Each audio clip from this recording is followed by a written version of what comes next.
Here we've got a dryer where they've left the screen on the inside of there, and you can hear it, you can see the water just streaming out. It's glugging.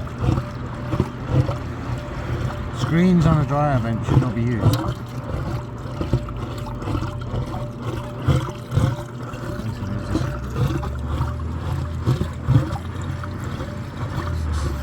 Fire it up.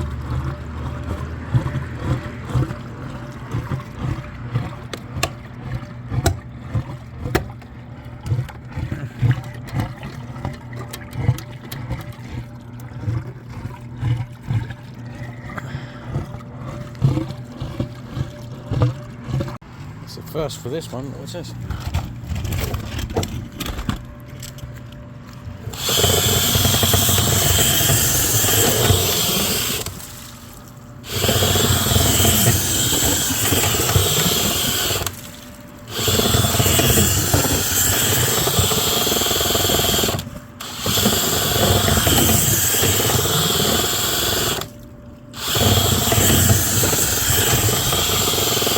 I don't know if I'm cleaning out a dryer vent or a swimming pool.